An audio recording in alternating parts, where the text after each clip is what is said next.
É o meu Rio Grande do Sul, céu, sol, sul, terra e cor, onde tudo que se planta cresce e o que mais floresce é o amor.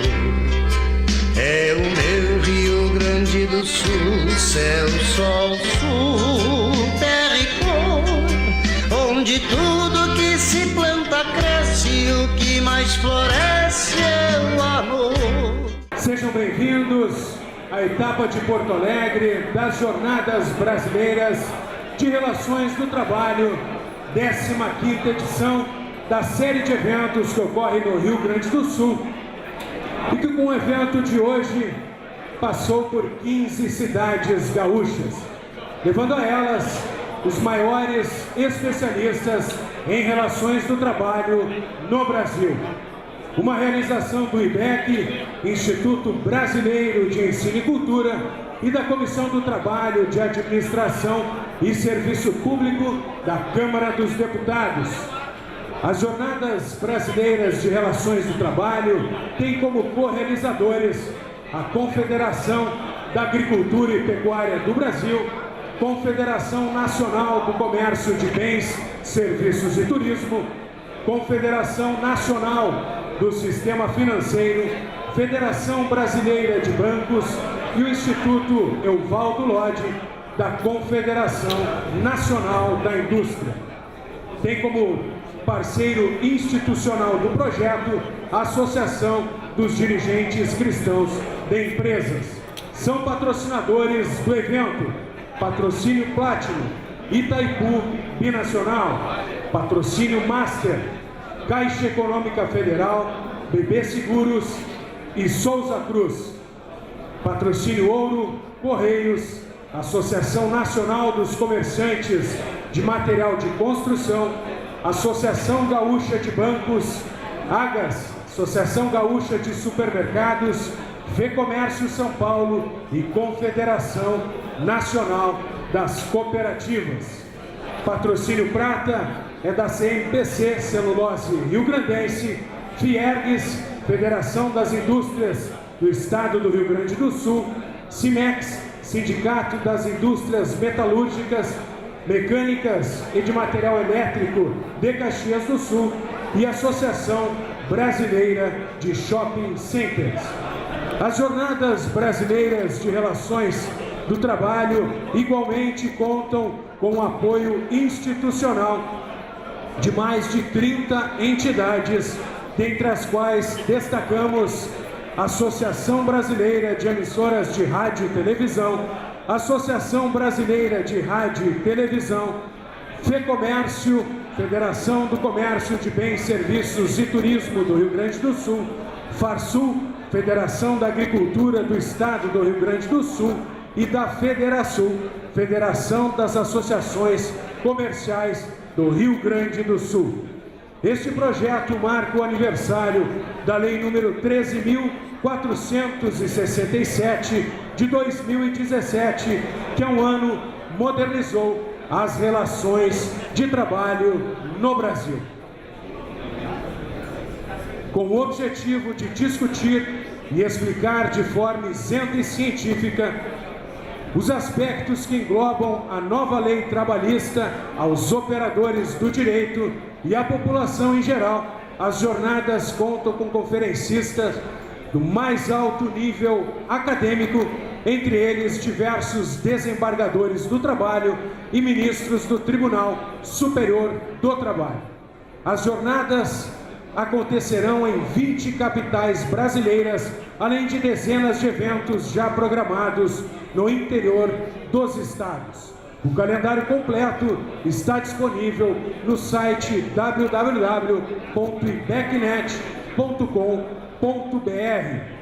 Em parceria com a sociedade civil, continuaremos firmes na missão de levar à sociedade brasileira informação e saber de qualidade, esclarecendo de forma técnica o alcance, efeitos e benefícios da modernização trabalhista, a qual não tirou nenhum direito do trabalhador, reduziu pela metade o número de novos processos trabalhistas, tornando o Brasil o melhor ambiente de negócios da América Latina e o segundo país no mundo na atração de investimentos. Com a modernização trabalhista, o futuro chegou. Gostaríamos de convidar a todos para assistirem um vídeo institucional sobre a história da modernização da legislação trabalhista.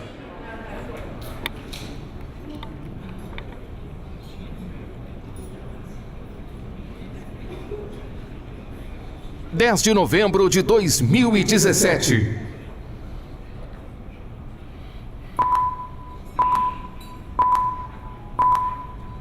Abre-se nesse momento a Rede Nacional de Rádio e Televisão para o pronunciamento oficial do Ministro do Trabalho, Ronaldo Nogueira.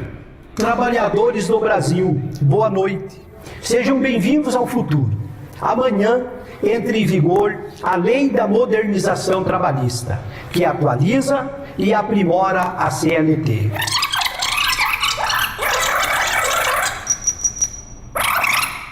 22 de dezembro de 2016. Toda grande obra tem uma história. Ricardo Patá, presidente da União Geral dos Trabalhadores. Então não há dúvida que o trabalho desenvolvido pelo ministro Ronaldo na construção de propostas para a geração de empregos, ela é fundamental e é importante. A partir do momento que se inicia um processo de buscar a alternativa de superação das adversidades econômicas, em especial na área do emprego, tenho certeza que os atores sociais, empresários, trabalhadores de governo, durante o ano vamos estar conversando, dialogando, e no Congresso, na Casa, no Parlamento, na Casa das Leis, com certeza vamos construir aquilo que é melhor para o Brasil. Um Brasil de inclusão social, um Brasil de distribuição de renda, um Brasil de cidadania. Adelmir Santana, vice-presidente da Confederação Nacional do Comércio de Bens, Serviços e Turismo. Acho que medidas como essas que se anunciam, que vão ser tomadas, certamente serão medidas que objetivam aumentar a confiança, tanto do mundo empresarial, como de consumidores, de trabalhadores, e estou certo de que marcham num caminho de recuperação da nossa economia. Antônio Neto, presidente da Central dos Sindicatos Brasileiros. Nós da CSB não ficamos apreensivos com medidas provisórias na véspera do Natal, quando elas foram discutidas conosco. Assusta medidas provisórias que saem sem serem discutidas conosco. Esta tem o nosso apreço, o nosso apoio, vem cauterizar algumas lacunas que nós tínhamos, por exemplo, na organização local do trabalho, regulamentando o artigo 11 da Constituição, remodelando o programa de proteção do emprego, diminuindo a possibilidade de fraude, aumentando o controle, transformando na observação daquilo que é o setor que está com problema e não a empresa especificamente. E nas questões específicas do trabalho, seja, vamos negociar banco de horas, vamos negociar horas em time, vamos negociar a redução da jornada para o almoço, a questão das férias, são coisas que cotidianamente negociamos que às vezes não são compreendidas pelo Tribunal Superior do Trabalho em função das leis. E essas vêm nesse sentido. Mas eu destacaria uma primordial, que é o fortalecimento do Ministério do Trabalho no sentido do combate à precarização, ao aumentar o volume das multas, penalizando aqueles que precarizam o trabalho. Paulo Scaff, presidente da Federação das Indústrias do Estado de São Paulo. Esta iniciativa do governo de encaminhar um projeto de lei com urgência para o Congresso, buscando a valorização das pessoas. E por que eu falo valorização das pessoas? Nós não podemos nos acomodar em 2017 com uma legislação de 1950.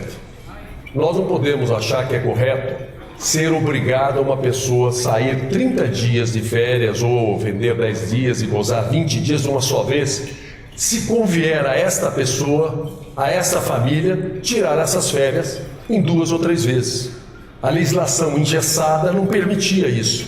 Este entendimento, esse negociado, tomar lugar do legislado, não significa perda de direito nenhum. Significa respeito às pessoas para que elas possam atender às suas necessidades e os seus próprios interesses.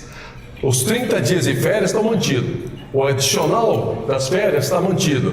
Que diferença teria? Possibilidade, ministro Ronaldo Nogueira, que eu quero parabenizar pelo trabalho árduo que fez ao longo desses meses, a possibilidade, o entendimento em essas férias tirarem em 2 ou 3 vezes. Estou dando só um exemplo. Carlos Juruna, secretário-geral da Força Sindical. Quando saiu a medida provisória, nós já tínhamos, em vários encontros, conversado já com o ministro Ronaldo Nogueira.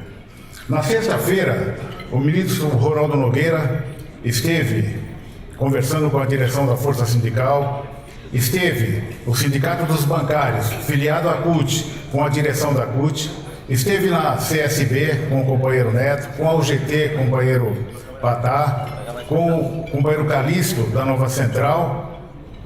Eu creio que é fundamental esse diálogo, presidente, e creio que o ministro Ronaldo Nogueira tem feito bem. Eu creio que havia toda uma pressão de nossa parte, porque quando se falava do negociado sobre o legislado, havia um temor de que se mexeriam nos direitos sociais que estão na Constituição, no artigo 7º. Nós achávamos e achamos, porque ainda não mudou, a presença sindical no ambiente de trabalho é uma coisa que não acontece no nosso país, a não ser em poucas empresas que fazem o acordo coletivo. Paulo Afonso Pereira, vice-presidente da Confederação Nacional da Indústria. E hoje nós estamos aqui num momento absolutamente diferente. Há uma modificação que é um anseio de anos e anos. O país precisa de mudar, de fazer mudanças profundas. E nessa área trabalhista, nós precisamos, eu não entendo, a nossa legislação foi criada há 70 anos para criar uma relação entre o trabalhador empresário e o trabalhador empregado. Mas na verdade, aqui no Brasil, e está aqui o ministro que sabe bem do que eu estou falando, ela gera conflito. Nós estamos hoje com essa medida aqui para gerar um entendimento, para gerar o país está precisando disso. Nós temos que fazer um entendimento em torno do que o senhor está tentando fazer com seus ministros. Nós precisamos de trabalhar nessa linha. E a CNI está absolutamente imbuído, como todo o setor empresarial brasileiro e o setor laboral brasileiro. Eu acho que esse é o grande momento que nós estamos passando e é uma celebração. Luiz Gonzaga de Negreiros, Nova Central.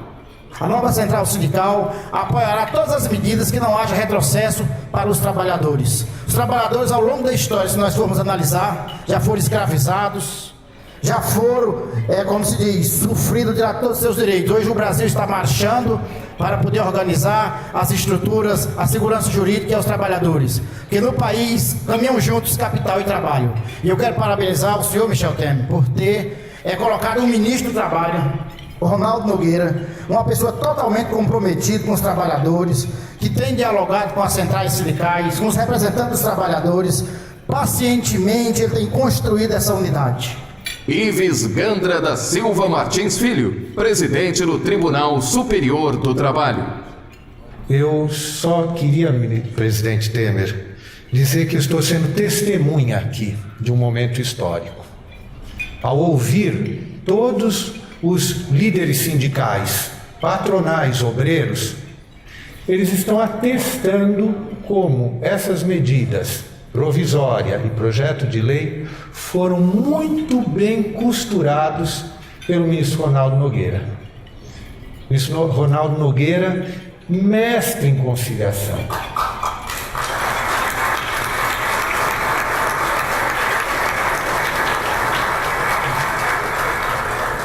Quando foi dito desta tribuna que não se tem medo de medida provisória quando ela é costurada, conversada com todos os segmentos, nós temos a certeza de que a aprovação também do projeto de lei vai ser rápida. Por quê? Porque ele principalmente prestigia a negociação coletiva. Ronaldo Nogueira, ministro do Trabalho. É um momento muito especial para o Brasil. Trabalhadores e trabalhadoras do Brasil. O Getúlio Vargas usava essa expressão. E ele inspira todo esse momento para todos nós. trabalhadores empregados e trabalhadores empresários. Não existe divisão de classe no Brasil. Todos são brasileiros. Trabalhadores autônomos, trabalhadores profissionais e liberais. Somos todos brasileiros e ora estamos unidos contra o maior de todos os problemas de nosso país, que é o desemprego. A ordem social tem como base o primado do trabalho e como objetivo maior o bem-estar e a justiça social. Assim, de nossa união, da concertação empreendida entre governo, trabalhadores e setor produtivo, ora, nasce a proposta possível de modernização da legislação trabalhista com o intuito exclusivo de criar as condições necessárias para a manutenção e geração de emprego e renda para o trabalhador brasileiro e em meio à maior crise econômica da nossa história. Todas as 6 principais centrais sindicais foram ouvidas, igualmente as 3 principais confederações patronais. Visitamos pessoalmente e por mais de uma vez as sedes de todas elas. Da mesma forma e com muita alegria recebemos a visita de todos.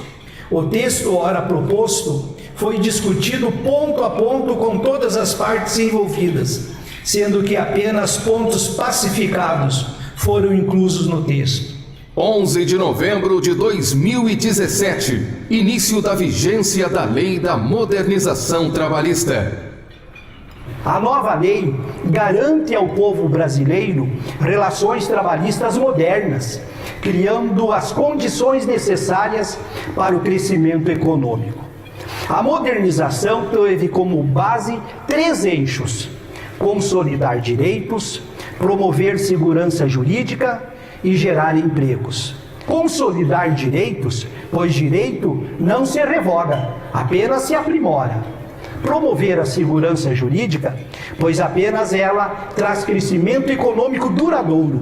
E apenas o crescimento econômico pode gerar empregos, o maior de todos os direitos do trabalhador. Assim, foram mantidos todos os direitos trabalhistas: FGTS, seguro-desemprego, salário mínimo, piso salarial, férias de 30 dias, repouso semanal remunerado, 13º salário, aviso prévio proporcional ao tempo de serviço, licença maternidade e horas extras.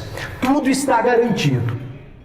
O resultado: a modernização trabalhista faz do Brasil o melhor ambiente de negócios da América Latina, afirmou o vice-presidente mundial da Mitsubishi. GM anuncia que vai investir 4,5 bilhões no Brasil. Brasil se torna segundo melhor destino para investimentos no mundo, revela a consultoria Ernst & Young.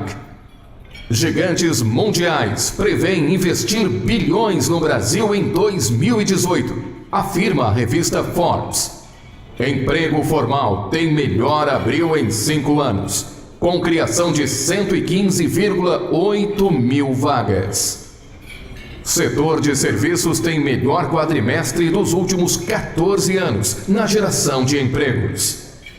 CAGED registra a criação de 336.855 vagas de janeiro a abril, melhor quadrimestre em 5 anos.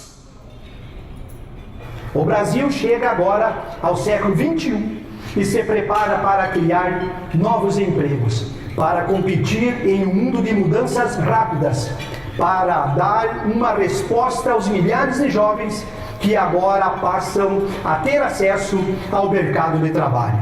O Brasil que trabalha, que quer crescer, comemora a entrada em vigor da Lei da Modernização Trabalhista. Os maiores vencedores são os trabalhadores e todos aqueles que contribuem com o seu esforço e dedicação para um Brasil melhor, mais próspero e mais justo. Este ano, mais de 1 milhão de pessoas passaram a ter ocupação com renda.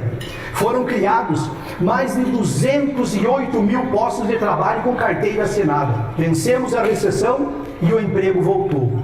Com a modernização trabalhista, iniciamos um novo tempo, o tempo de mais empregos, de mais esperança e de mais otimismo, o tempo de retomada do crescimento e de melhores oportunidades para todos.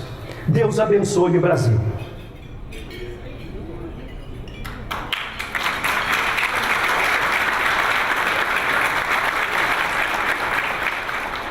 Gostaríamos de convidar para compor o palco para a abertura deste encontro as seguintes autoridades: presidente da Comissão de Trabalho, de Administração e Serviço Público da Câmara dos Deputados, deputado federal Ronaldo Nogueira, e também o ministro de Estado, chefe da Secretaria-Geral da Presidência da República, Ronaldo Fonseca.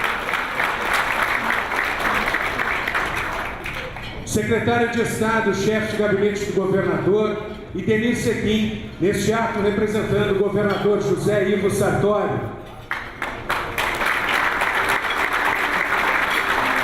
Vice-presidente do Instituto Brasileiro de Ensino e Cultura, desembargador Bento Herculano Duarte Neto.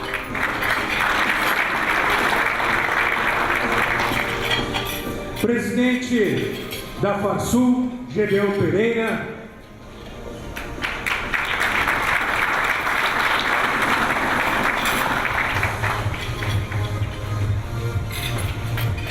Presidente da Fiergues, Gilberto Porcelo Pedri.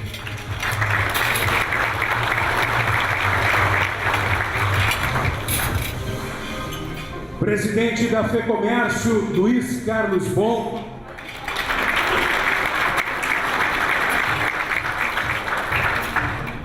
Secretário Executivo da Secretaria-Geral da Presidência da República, Dr. Pablo Antônio Tatim. Presidente da Agas, Antônio César Longo. Superintendente Regional do Trabalho e Emprego no Rio Grande do Sul, Antônio Fontoura.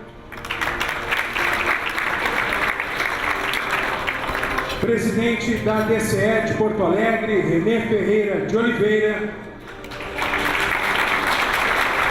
E também o secretário municipal de Infraestrutura e Mobilidade Urbana, Luciano Marco Antônio, que neste ato representa o prefeito Nelson Marquesan Júnior.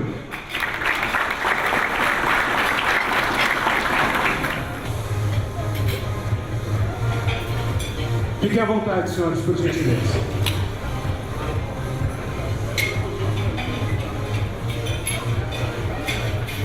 Também gostaríamos aqui de registrar e agradecer as presenças, conferencistas deste encontro, ministro do TST, Aloísio Corrêa da Veiga, também do ministro do TST, Gelson de Azevedo, do desembargador do Tribunal de Justiça do Rio Grande do Sul, Francisco José Meixe, secretários de Estado da Agricultura, Odacir Klein, e da Fazenda, Luiz Antônio Bins.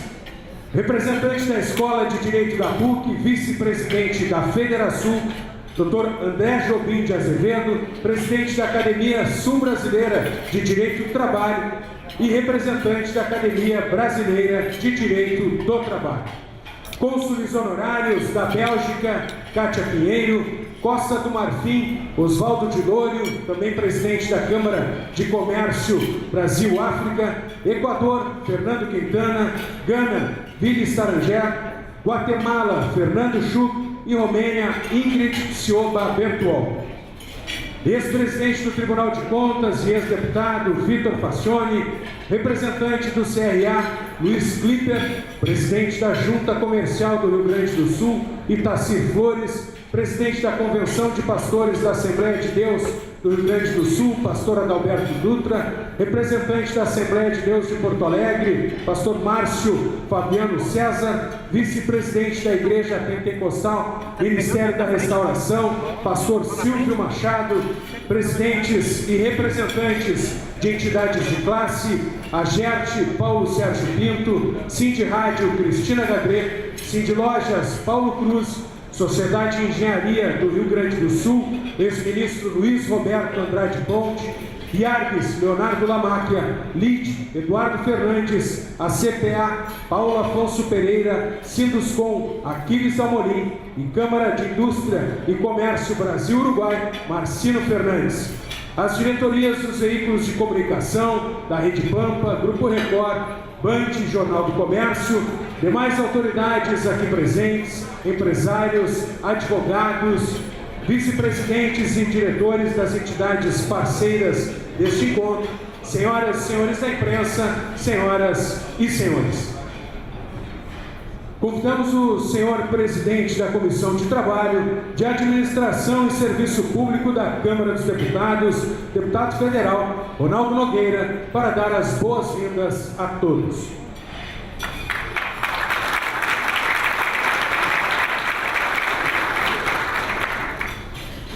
Quero dizer que é uma alegria, nesse momento, realizarmos mais uma edição das Jornadas Brasileiras de Relações do Trabalho, momento em que eu quero saudar e desejar as boas-vindas ao Estado do Rio Grande do Sul, ao Ministro de Estado do Trabalho da Secretaria-Geral da Presidência da República, deputado federal Ronaldo Fonseca, que nos honra com a sua presença. Portanto, ministro, a toda a sua equipe, as boas-vindas no Estado do Rio Grande do Sul. Desembargador Bento Herculano, que é o vice-presidente do Instituto Brasileiro de Ensino e Cultura, entidade realizadora das Jornadas Brasileiras de Relações do Trabalho. Agradecemos ao desembargador pela coragem e por ter aceitado o desafio da realização desses eventos para o Brasil. Portanto, desembargador, fica aqui o nosso registro, o nosso reconhecimento. Ao senhor secretário de Estado aqui do Rio Grande do Sul, meu amigo Idenir Sequim, que representa Sua Excelência o Governador do Estado do Rio Grande do Sul, senhor representante do Prefeito Municipal de Porto Alegre, o Nelson Marquesan, vereador, meu amigo, meu irmão.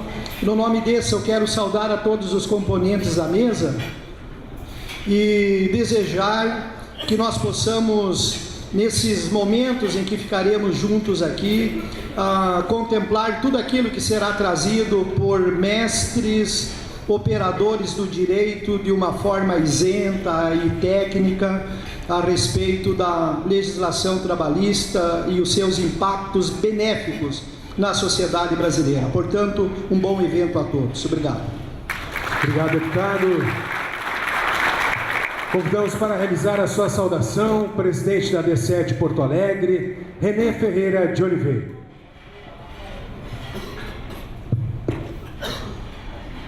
Quero saudar a todos, as autoridades e principalmente as lideranças empresariais que desejam que o país realmente mude e mude para melhor. E a modernização do trabalho realmente é o único caminho que nós temos de produzir, de gerar riqueza e de dignidade a todos os brasileiros.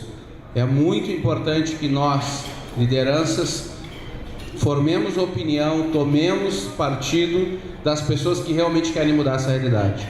E este momento é um momento onde nós estamos celebrando 1 ano de aprovação da lei que pode ser o caminho para essa mudança e deve ser implementado em 100%. Então, parabenizo aqui o ministro do Trabalho, Ronaldo Nogueira, que tomou à frente a liderança dessa aprovação, e convoco a todos que realmente nós trabalhemos no sentido de que esse seja o caminho de produzir dignidade e riqueza para todos os brasileiros, com realmente diferenciação entre quem trabalha, quem produz e quem gera riqueza. E a modernização da lei colabora com isso. Vamos construir esse Brasil por este caminho, o trabalho e a dignidade do trabalhador. Obrigado. Para realizar a sua saudação, passamos a palavra ao presidente da AGAS, Antônio César Lobo. Agradecemos o convite, agradecemos por estarmos presentes nessa reunião de trabalho e demonstrar a nossa gratidão. Acreditamos na política brasileira, acreditamos nos bons políticos e por isso que nós participamos de todos esses desafios. Estamos aqui demonstrando que o setor emprega cerca de 100 mil pessoas somente aqui no estado. 70% do custo de um supermercado é a mão de obra. Sabemos da responsabilidade que nós temos como formadores de cidadãos, criadores de oportunidades no mercado de trabalho, de profissionais. E o que nós queremos realmente é proporcionar aos nossos funcionários condições de crescimento para continuar atendendo praticamente a 100% da população, já que os supermercados fazem parte do dia a dia dos consumidores, e é isso que nós queremos, apoiando iniciativas como essa. Sabemos do ônus político que existe em qualquer reforma, numa demonstração que o país insiste às vezes em dar um passo para trás. A criação de novos municípios demonstra que a grande maioria dos políticos não estão comprometidos, né, com essa nova realidade e transferindo a conta para quem continua trabalhando. Então nós estamos aqui querendo trabalhar, querendo criar novas vagas e que esse evento realmente seja uma segurança, dê uma segurança jurídica para que todos nós possamos continuar contratando, criando vagas, abrindo lojas e demonstrando a credibilidade que o setor dos mercados tem nesse país, onde todos os anos nós ampliamos o número de vagas, de contratações, e é isso que nós queremos continuar, dando empregos, alimentos mais baratos aos consumidores e criando oportunidades de empregos. Obrigado. Passamos a palavra ao presidente da FEComércio, Luiz Carlos Bon.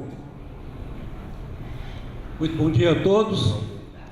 É um prazer estar aqui. Quero cumprimentar o ministro do Trabalho, deputado Ronaldo Nogueira, então ministro do Trabalho, quando tivemos esta maravilhosa modernização da legislação trabalhista, o representante governador do Estado, chefe do gabinete do governador, Edenir Sequim, e fazer aqui um depoimento de público sobre esses 3 eixos em que se baseou a modernização: a segurança jurídica, a reinserção no mercado de trabalho dos trabalhadores, precisávamos muito após a crise, e também a prevalência do negociado sobre o legislado. Mas eu quero fazer um depoimento que muitas vezes tem se ouvido de que esta reforma não foi devidamente discutida com a sociedade, meu caro ministro e deputado. Foi sim, porque ao ser encaminhado o projeto de autoria do ministro ao Executivo, ao Legislativo, criou-se uma comissão especial onde todas as entidades judiciárias, patronais de trabalhadores, de empregados, de empresas, de trabalhadores, puderam apresentar propostas de alterações. Nós temos convicção de que aqui no Rio Grande do Sul, pela FEComércio, conseguimos no mínimo colocar 4 dispositivos que foram depois aprovados. Foi plenamente discutido no Parlamento, como aí foi demonstrado, foi legitimamente aprovado por nossos parlamentares e foi discutido com a sociedade. Esse ponto que eu queria destacar e, portanto, reconhecer a importância desta mudança. Eu repito uma frase que disse aqui na abertura, do nosso Congresso Anual de Relações do Trabalho e Sindical. Eu jamais, muito aquém do que eu esperava ver de mudança na legislação trabalhista, que aconteceu, mas jamais imaginava ver a mudança que ocorreu. É essa a minha consideração. Muito obrigado. Com a palavra, o senhor presidente da Fiergs, Gilberto Porcelo Petri.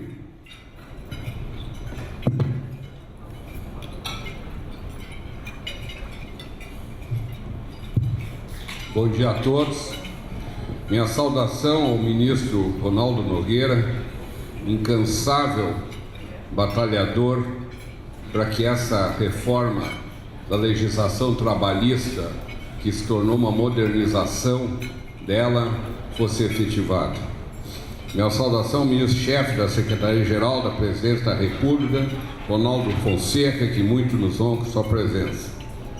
Meus colegas, presidentes de entidades co-irmãos, autoridades já citadas, e uma saudação toda especial ao ex-ministro do TST, hoje aposentado, Gelson de Azevedo, com quem eu muito aprendi sobre o direito do trabalho, e com o ministro Aloysio Correia da Veiga, também com quem eu debati, conversei muito tempo, várias vezes, é uma satisfação vê-lo aqui de novo, ministro. A Federação das Indústrias, da qual eu sou presidente, ela lutou por muitos anos para conseguir que fosse alterada a legislação trabalhista para que ela fosse adequada aos novos momentos que nós vivemos. Vejam, senhores, que ela é de 1943 e hoje nós estamos no limiar das manufaturas avançadas, a assim chamada indústria 4.0. Quer dizer, muitas das coisas que existiam há 20 anos atrás, 30 anos atrás, como o Telex, por exemplo, que é simples, grande parte das pessoas não sabe o que é. Imagina um negócio que tinha há 70 anos atrás, né? Então, há de se modernizar essa legislação para que a economia possa continuar funcionando. Então, algumas considerações assim que me parecem básicas. A primeira é que existe uma certa dicotomia entre achar que empregador é uma coisa e funcionário, empregado é outra. Não existe empresa sem empregado e não existe emprego sem empresa. Enquanto isso não for entendido por alguns, nós não podemos chegar a lugar nenhum. Todos os empregadores precisam do trabalho de seus funcionários, assim todos os funcionários precisam que existam empresas que gerem postos de trabalho. A segunda consideração que eu faço é que a lei que está sendo discutida e dialogada, que não atendeu isso, não atendeu aquilo, não foi debatida, como bem o Bom falou, foi o ministro Ronaldo percorreu esse país como um missionário, conversou, e eu sei disso, sou testemunha, com várias entidades sindicais, e os depoimentos ali mostrados em tela e simplesmente corroboram isso. E o relator da reforma, o deputado Rogério Marinho, teve mais de 800 audiências com todo tipo de entidade. Então essa história que ela não foi debatida é um negócio que não existe. Foi e muito, e foi aprimorado nesses debates, inclusive nessas colaborações, né? A segunda colocação que eu queria fazer é que a lei existe, e se ela existe, não nos cabe mais discutir se é boa, é ruim e tal. Ela está aí para ser cumprida. Lei existe para ser cumprida. Esse dia eu vi o depoimento de um juiz dizendo que ia avaliar o cumprimento dela. Não, se o juiz acha que ele não precisa cumprir a lei, então eu também, pessoa física, vou cumprir a lei que me interessa. Né? Eu levo uma multa andando de carro, não, eu sou contra essa multa, não vou pagar, não, vou pagar porque ela está aí, eu tenho que pagar. Então, lei existe para ser cumprida. Se tem alguma coisa nela que não está boa, quem vai dirimir é exatamente o Tribunal Superior do Trabalho, onde o ministro Aloysio atua, e o Supremo Tribunal Federal, e terminou. O resto é uma conversa para boi dormir. E a terceira e mais importante é que eu negocio há mais de 25 anos, eu sento em mesa de negociação, tá? E sempre houve uma ideia dos negociadores de que o que fosse acordado em mesa, com as especificações de cada categoria e de cada ramo de trabalho, fosse aceito, e não gostávamos que a tutela dos tribunais viesse nos dizer se isso servia ou não. Então essa conquista do negociado sobre legislado, onde os trabalhadores sentam, através de seus representantes, são os direitos sindicais, e aí eles escolhem os direitos sindicais, é um anseio antigo da categoria obreira. Então este para mim é o principal ponto de conquista dessa nova lei. Parabéns a todos, obrigado.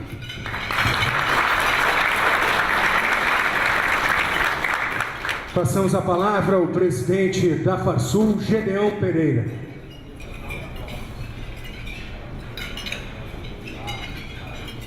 Meu caro deputado e ex-ministro Ronaldo Nogueira, meu caro ministro Ronaldo Fonseca, meus companheiros das co-irmãs Luiz Carlos Bon e Petri, da FEComércio da Fiergs, em nome de vocês, eu cumprimento a todas as autoridades, a todos os senhoras e senhoras que se encontram nesse plenário.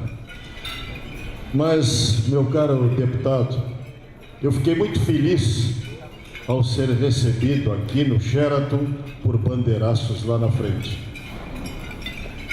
Isto tem uma mensagem muito clara, na minha opinião. Quando esta casa está cheia aqui dentro e bandeiraços lá fora, é sinal que se tomaram excelentes medidas nesse país. E se partimos do princípio que este governo já está no seu ocaso, e eu não tenho a menor dúvida, deputado Ronaldo Nogueira, que das suas mãos partiu a melhor medida, na minha concepção, que o governo Michel Temer possa ter tomado. Indubitavelmente, inegavelmente, nós estamos frente do melhor evento que foi a reforma trabalhista. A reforma trabalhista é tão importante que, inclusive, nas próprias redes sociais, muito circulou que a Justiça do Trabalho custa mais caro ao Brasil do que aquilo que ela pode tirar dos empresários e distribuir aos funcionários. Portanto, é uma distorção que acredito eu já quase secular, que surgiu na legislação brasileira e que de repente foi harmonizada. Mas não é suficiente por aí, meu caro deputado federal, e esperamos vê-lo novamente no Congresso Nacional, porque de homens da sua coragem é que este Brasil precisa para fazer as reformas necessárias para que o país realmente comece a crescer. Esta relação contribuinte, tamanho do Estado brasileiro, é outro grande e grave equívoco que precisa ser corrigido. O Brasil, infelizmente, está falido nas suas 3 esferas: no município, no Estado e na Federação. E nós, empreendedores deste país, que somos minoria, mas somos quem carrega a nação nas costas via carga tributária, não suportamos mais pagar esta conta. Que isto fique bem claro. Nós não suportamos pagar mais esta conta, e quem também a está recebendo também está insatisfeito, porque eu não acredito, meu caro Sequim, que um funcionário esteja satisfeito recebendo o seu salário parceladamente. Então temos que avançar. Então nós temos que fazer coisas novas para este país, para podermos efetivamente começarmos a ver um desenvolvimento econômico que possa trazer satisfação a toda a sociedade. E creio eu, e me atrevo a dizê-lo, que possivelmente a Câmara Federal, onde o senhor estará lá nos próximos dias, na próxima legislatura, terá que rever sim o Estatuto da Estabilidade do Funcionário Público Brasileiro. Se não revisarmos isso, com certeza todos nós estaremos morrendo abraçados em praça pública ou em guerra, ou em revolução nos próximos anos, porque esta nação que está aí não satisfaz a mais ninguém. Parabéns, ministro, parabéns, deputado, espero vê-lo novamente lá pela sua coragem, e é de homens de coragem como o senhor é que nós precisamos. Muito obrigado.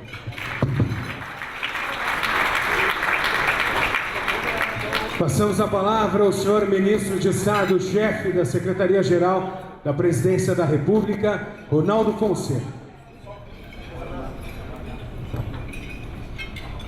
Quero cumprimentar o deputado federal Ronaldo Nogueira, meu amigo, já de muitos anos, cumprimentando pela coragem, determinação de liderar um feito tão importante do governo e para o Brasil. Vocês perceberam que nós temos dois Ronaldos aqui na mesa. Ronaldo Nogueira e Ronaldo Fonseca. Nunca foi tão desejado dois Ronaldos como agora na Copa do Mundo, gente. Brasil, com dois Ronaldos na seleção, ganhava tudo e agora não ganhou na Copa. Quero cumprimentar todos os componentes dessa mesa, em nome do desembargador Bento Herculano, pedindo desculpas para não designar o nome de todos aqueles que já foram nominados aqui, e cumprimentar os senhores e senhoras presentes neste evento. A lei eleitoral vigente e que neste momento é aplicada para os agentes públicos me faz ter alguns cuidados na minha fala neste momento para não trazer complicações. Mas inicio parabenizando os idealizadores deste evento, dessas jornadas de relações de trabalho que está se desenvolvendo em todo o Brasil. Um dos maiores problemas para um trabalhador é a desinformação. Essas jornadas têm exatamente o viés de trazer informações sobre este feito tão importante que foi a reforma trabalhista, a modernização da relações de trabalho. Vocês estão de parabéns, continue. Essa reforma ela foi idealizada e pensada pelo governo Temer no intuito de cumprir a sua obrigação. O Estado tem a obrigação de fomentar o trabalho, proteger os seus trabalhadores e, sobretudo, dar as condições necessárias para o empregador, que é um herói nesse país, dar condições para que possa ampliar as vagas de emprego. A preocupação com o desemprego ela é de todos nós. Ela é do Estado, ela é dos empresários, ela é também do trabalhador. Hoje, nós estamos, graças a Deus, já desfrutando, já do início, claro, ainda é um embrião apenas dessa reforma trabalhista. Não existem condições de novos empregos se o Brasil não crescer.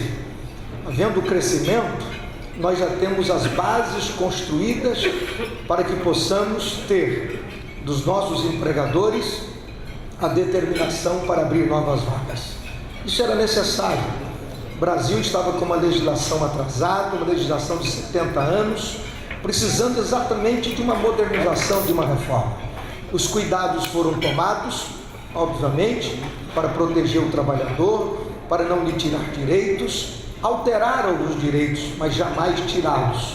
Assim foi feito, e também dar ao trabalhador que já desenvolvia algumas ações que não estava coberto por lei. Hoje sim. E sobretudo, como já foi feito referência aqui, é dar ao trabalhador o direito de sua vontade tornar lei, sua vontade. Então o acordo coletivo, que já foi feito referência aqui, foi um grande ganho. Obviamente há muitos ganhos desta reforma. É claro que é uma reforma de um ano, é uma modernização das leis trabalhistas de um ano apenas. Tem muitas críticas, obviamente que sempre teremos críticas, e as críticas são bem-vindas quando são construtivas. Então, senhoras e senhores, eu quero parabenizá-los e dizer que é muito importante essas jornadas pelo Brasil. O presidente Temer, falei com ele por telefone agora, antes de chegar aqui, ele manda um abraço a todos vocês e parabeniza também por este evento, por essas jornadas. Continue, isso é importante para os trabalhadores, é importante para o Brasil. Deus abençoe cada um dos senhores e senhoras. Muito obrigado, ministro.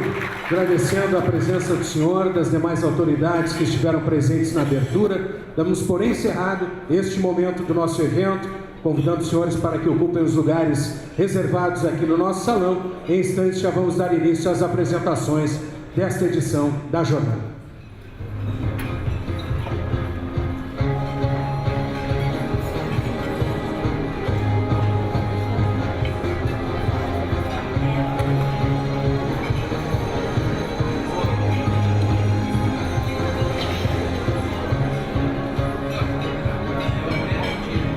Senhoras e senhores, vamos dar início. Gostaríamos também aqui de registrar a presença do pastor Isaías Figueiró, presidente da Igreja Evangélica Encontros de Fé.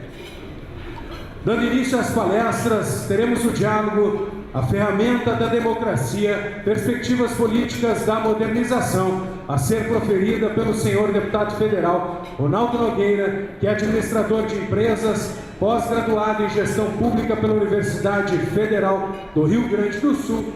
Durante sua gestão como ministro do Trabalho, idealizou e implementou a modernização da legislação trabalhista.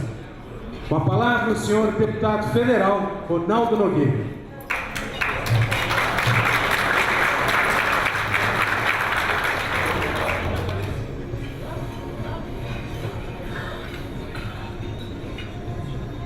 Reitero a minha alegria, a minha satisfação por esse momento tão especial para o nosso país e no nosso estado receber aqui o ministro de Estado da Secretaria-Geral da Presidência da República, meu amigo deputado federal Ronaldo Fonseca. E quero dizer também da satisfação em poder contar com a presença, e em seguida estaremos ouvindo o desembargador Bento Herculano, vice-presidente do Tribunal Regional do Trabalho do Rio Grande do Norte, vice-presidente do IBEC, Instituto Brasileiro de Ensino e Cultura, e estaremos ouvindo também a fala do ministro Aloísio Correia, ministro do Tribunal Superior do Trabalho. Homens que têm respeitabilidade no mundo do direito do trabalho, não somente no Brasil, mas no mundo, em razão da sua postura na defesa da lei e da ordem. Eu perdi o meu pai, eu tinha 6 anos de idade. E nós éramos uma família muito pobre, lá em Carazinho, nós éramos em 7 irmãos. Eu lembro quando eu fiz 12 anos de idade, a minha mãe comprou uma máquina de cortar grama e uma tesoura de cortar grama numa loja chamada Belauce, lá em Carazinho. E minha mãe me orientou o seguinte: de manhã você vai na escola, quando você volta da escola, os meus irmãos, todos eles trabalhavam em oficina mecânica, você lava a louça, ajuda a mãe a lavar a louça, limpar a casa. Nós tínhamos alguns porcos no fundo da casa, no chiqueiro, e eu precisava lavar também os chiqueiros e tratar os porcos, e depois eu saía para arrumar algum trabalho de jardinagem nas casas lá em Carazinho, uma cidade pequena. Naquela época era uma cidade em torno de 45 mil habitantes, hoje Carazinho tem 65 mil habitantes. E minha mãe me orientava assim: olha, você, quando o pôr do sol ocorrer, você volta para casa, você nunca volte para casa depois do pôr do sol. Eu morava no bairro Floresta, em Carazinho, e tinha uma congregação da Assembleia de Deus lá pertinho de casa. Toda terça-feira e toda quinta-feira, a minha mãe orientava eu frequentar os cultos naquela pequena capela da Assembleia de Deus. Eu sou da 3ª geração de crentes da Assembleia de Deus. Meus avós eram da Assembleia de Deus, meus pais eram da Assembleia de Deus, e eu e a minha família também frequentamos a Assembleia de Deus. No domingo de manhã, a minha mãe orientava de eu ir na escola bíblica dominical. Foi aonde eu aprendi os princípios de fé, que são fundamentais para nortear a minha conduta e o meu comportamento até os dias de hoje. E quando eu fiz 16 anos, eu consegui o meu primeiro emprego com carteira assinada numa empresa chamada August & Companhia, em Carazinho, que era concessionária Massey Ferguson. E hoje eu estou na condição de ministro do Trabalho, ou seja, deputado federal, mas também exerci a função de ministro de Estado do Trabalho. A realidade do nosso país, o Brasil, nós somos a 5ª maior extensão territorial do mundo, o Brasil. Nós somos a 5ª maior extensão territorial do mundo. O Brasil é um país que tem estabilidade no solo e estabilidade no clima. País que tem as suas riquezas naturais, a riqueza da nossa flora, da nossa fauna. País que tem as riquezas do nosso mar territorial, a nossa extensão marítima. Riqueza do nosso povo, um povo pacífico, um povo ordeiro, um povo perseverante na esperança. a unidade da nossa língua, um povo empreendedor. O Brasil é um país que tem capacidade de produção de riqueza, de desenvolvimento econômico, como nenhum outro país tem, o Brasil tem. Porém, a realidade do Brasil, Brasil real, lá no ano de 2016, era que nós estávamos vivendo a maior crise econômica desde a década de 20 no nosso país. Brasil real era o Brasil de 60 milhões de pessoas sem uma atividade econômica, 45 milhões de trabalhadores na informalidade, sem nenhuma proteção de direitos. Brasil real era o Brasil de mais ou menos 13, 14 milhões de trabalhadores que precisavam trabalhar, não tinha nenhuma pessoa trabalhando na casa e, no entanto, muitas crianças iam dormir com fome, acordavam com fome. A única oportunidade de alimentação para essas crianças era a merenda escolar. Nem o pai nem a mãe tinham endereço para trabalhar e nem o endereço para morar. Tem dois endereços que são fundamentais para a dignidade humana, um endereço para morar e um endereço para trabalhar. Eu já tive falta dos dois, eu sei o que é isso. Então esses brasileiros desesperados precisavam que esse país, essa nação com tanta riqueza, mas a sua realidade é, no meio de tanta riqueza, existir também tanta pobreza. Era necessário que nós buscássemos um consenso, uma união para resolver esse sofrimento, esse drama do nosso povo. Logo comecei, sob a orientação do presidente Michel Temer, o qual eu quero saudar a sua coragem e a segurança que ele transmitiu, no sentido de que nós pudéssemos avançar para construir consensos para a elaboração de uma legislação que modernizasse as relações do trabalho. Porque nós vivíamos sobre uma lei que foi concebida na década de 20, foi consolidada na década de 40, e estávamos passando mais de 70 anos de imobilismo, em que pese os esforços que todos os governos que passaram-se depois da Constituição de 1988 para promover a modernização trabalhista, mas não foi possível avançar. Então nós começamos a conversar com o movimento sindical no Brasil. E eu quero aqui citar 3 pessoas que me acompanharam nessas viagens pelo Brasil. O professor Denis Rosenfield, que não está aqui presente, mas eu preciso registrar o esforço do professor Denis Rosenfield. O doutor Pablo Tati, que está aqui, que hoje é o secretário executivo da Secretaria-Geral da Presidência da República, e o doutor Willis Taranja, que é meu irmão na fé, que também nos acompanhou em algumas dessas jornadas, onde eu conversei pessoalmente com o movimento sindical do Brasil, trabalhadores e empregadores. Visitei todas as centrais sindicais, todas. Conversei com a direção de todas as centrais sindicais. Conversamos com os dirigentes de todas as confederações de empregadores. E nós chegamos à seguinte conclusão, que se falava a mesma coisa, porém de forma diferente, um distante do outro.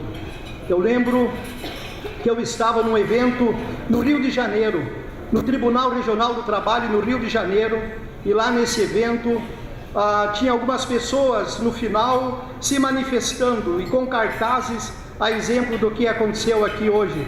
E eu entendo isso e eu defendo veementemente o direito de manifestação, de interpretação, ainda que seja contra mim, ainda que eu entenda que seja injusto, mas eu defendo isso porque isso é sintoma da democracia. Tem 3 coisas que você dá valor quando você perde. Quando você liga a tomada da tua casa e não tem luz. Quando você liga o chuveiro da tua casa e não tem água. E a liberdade. Somente aqueles que vivenciaram um tempo sem liberdade de se manifestar e de se expressar entendem e compreendem a importância do direito de manifestação e do direito de expressão. Logo, levantou-se entre aquela multidão, entre aquelas pessoas, um moço e veio esbravejando pelo corredor. E ele veio na minha direção. Algumas pessoas pensaram em pedir dele chegar até mim porque entenderam que ele iria me agredir. Eu disse não, abra um caminho para ele, deixe que ele venha aqui, que ele venha até mim. E ele subiu na plataforma onde eu estava. Eu disse para ele, não precisa você ficar esbravejando, gritando, você usa o microfone que eu estou usando e você vai dizer tudo o que você quer falar. E aquele moço veio no microfone, no púlpito onde eu estava, e ele, com o dedo em risco na minha direção, ele disse assim: por que vocês não fazem alguma coisa? Vocês estão lá e não fazem nada. Por que vocês não fazem alguma coisa? Eu estou há mais de 6 meses desempregado. Eu tenho luz para pagar, eu tenho água para pagar, eu tenho aluguel para pagar, eu tenho meus filhos para sustentar. E vejam, que esperança poderia ter aquele moço se desde dezembro de 2014 o Brasil vinha perdendo uma média de 100 mil postos de trabalho por mês. Em 2015, mais de 1,5 milhão de trabalhadores foram mandados embora das empresas onde trabalhavam. Em 2016, os dados do CAGED anunciavam mais e mais demissões, o saldo era negativo. Que esperança poderia ter aquele moço? Que esperança poderiam ter os outros 14 milhões de brasileiros que desesperadamente precisavam trabalhar? Eu compreendi a indignação dele, eu me coloquei no lugar dele, porque eu já vivi aquela situação. Eu disse para ele: olha, eu compreendo a tua situação, e eu já passei por isso, e é por causa de você e outros 14 milhões que nós precisamos nos unir. E eu quero chamar os comunistas, os marxistas, os trabalhistas, os liberais, os sociais-democratas, todos para sentarem na mesma mesa e construir consensos para poder produzir uma lei para enfrentar e derrotar o inimigo comum de todos, que é o desemprego. O desemprego é um elemento fatal para a dignidade humana. E logo fomos conversar. Num dos eventos de uma das centrais sindicais, eu citei uma parábola de 2 tribos, que uma morava no lado leste de uma cordilheira e a outra morava no lado oeste da cordilheira, e eles tinham uma contenda a respeito do sol, por causa do pôr do sol e o nascer do sol. Uma vez, os anciãos daquelas tribos subiram no topo da cordilheira e eles entenderam o seguinte: que chegando lá, eles tinham uma contenda por causa do mesmo sol. Eles falavam a mesma coisa de forma diferente, porque estavam distantes, estavam longe. Então eles desceram, disseminaram a notícia para os integrantes das suas tribos, e houve paz entre eles. E assim era a conversa dos trabalhadores, porque eles me diziam assim: ministro, nós queremos proteção de direitos, nós não queremos perder direitos, nós queremos segurança jurídica para que os nossos acordos coletivos sejam respeitados e não sejam nulos, e nós precisamos de mais empregos. Os empregadores diziam assim: ministro, nós queremos celeridade e justiça, nós queremos segurança jurídica para continuar gerando empregos. Logo eu observei que a causa fundamental do afastamento era o apego, aquele discurso do final do século XIX, quando dividia as classes entre burgueses e proletários, entre capitalistas e proletários, sendo que no século XXI nós temos 4 atores nas relações do trabalho. Nós temos o trabalhador capitalista, aquele que detém os ativos do capital. Nós temos o trabalhador empreendedor, que os senhores são, aquele que sonha, aquele que pensa, aquele que se arrisca, aquele que gera emprego, que faz as coisas acontecerem. E nós temos o trabalhador técnico, aquele que pela expertise das suas mãos, o seu conhecimento, o antigo ourives, o antigo ferreiro, o antigo oleiro, faz as coisas se transformarem, as coisas acontecerem, que é o trabalhador que detém os ativos da força do trabalho.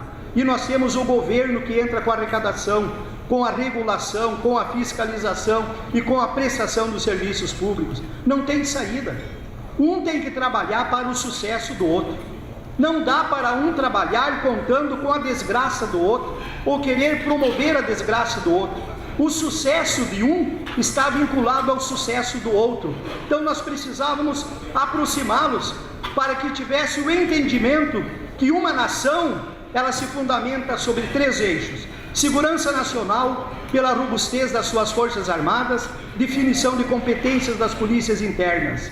Segurança monetária, pela sanidade da moeda, moeda forte, desenvolvimento econômico, produção de riquezas. Santiago já dizia que a riqueza não pode ficar escondida, senão a ferrugem e a traça rói, é maldição. A riqueza é como o fermento e a farinha, tem que estar em movimento para crescer, para que todos possam usufruir dessa riqueza. Segurança jurídica, pela fidelidade dos seus contratos. Entre o capitalista e o empreendedor tem um contrato, o capital tem que ser remunerado. Entre o empreendedor e o trabalhador técnico tem um contrato que é regido pela CLT, esse contrato também tem que ser fiel. Sem capital não tem empreendimento, sem empreendimento não tem emprego, sem emprego não tem salário, sem salário não tem consumo, sem consumo não tem arrecadação. Todos precisam estar harmonizados. E no dia 22 de dezembro de 2016, lá estavam todas as centrais sindicais, celebrando um momento de conciliação, celebrando consensos, segurança jurídica, proteção de direitos para gerar empregos. Os senhores ouviram na manifestação do vídeo que representantes das centrais sindicais usaram da palavra, representantes de confederações de trabalhadores usaram a palavra, porque através de um artigo e 3 incisos, nós promovíamos a maior revolução nas relações do trabalho no Brasil, aonde dávamos força de lei para os acordos coletivos de trabalho, dando indicativos em que circunstância o acordo coletivo de trabalho não poderia deliberar, no que diz respeito aos direitos indisponíveis do trabalhador. Isso deu uma clareza maior para o empregador, para o trabalhador e a própria magistratura, no sentido de interpretar a lei de forma clara. Agora, aqueles direitos que são indisponíveis, por exemplo, a forma mais vantajosa para cumprir a jornada de trabalho de 44 horas semanais, o trabalhador tem que ter esse direito. E o acordo coletivo do trabalho poderá, com força de lei, então, trabalhar e deliberar sobre essas questões. Foi isso que a lei fez, possibilitou um ambiente seguro para os investimentos começarem a acontecer no Brasil, e os investimentos acontecendo, o emprego voltou. O Brasil começa agora a produzir uma média de 100 mil postos de trabalho por mês. O Brasil do futuro é o Brasil do emprego, e esse futuro já chegou. Custe o que custar, o Brasil vai dar certo. Custe o que custar, nós vamos chegar à condição de oferecer para o nosso povo do Brasil o direito de ter com facilidade o acesso a esses 2 endereços, o endereço para morar e o endereço para trabalhar. E que a nossa Justiça do Trabalho, agora com uma legislação mais clara, possa cumprir o seu papel com maior segurança. O juiz é importante, porque sociedade sem juiz se expõe à barbárie. Agora é muito importante que nós possamos ter a plena consciência de que o ser humano usa as ferramentas que tem, fundamentado em princípios. Princípios religiosos, princípios ideológicos e princípios econômicos. As barbáries que aconteceram na história da humanidade, lá estava a religião, lá estava a ideologia e lá estava o dinheiro. Que possamos ser prudentes no sentido de utilizarmos as ferramentas que tem, pensando na construção de uma sociedade melhor, de uma sociedade mais justa, de um Brasil melhor. Deus abençoe o Brasil, Deus abençoe o Rio Grande do Sul, Deus abençoe a todos nós. Obrigado. Foi um prazer estar com vocês.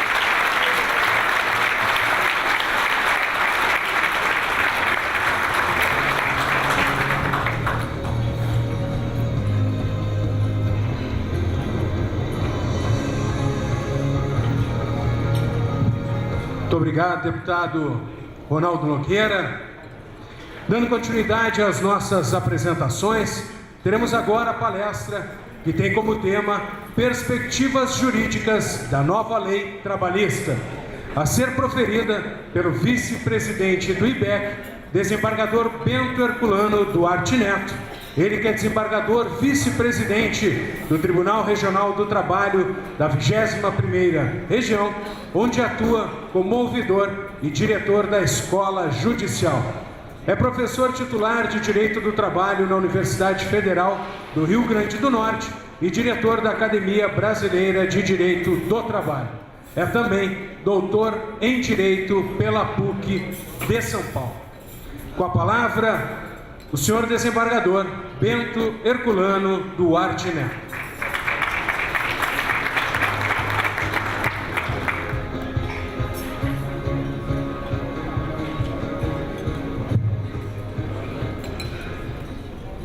Boa tarde a todos. Não preciso dizer da enorme satisfação de estar aqui mais uma vez no Rio Grande do Sul.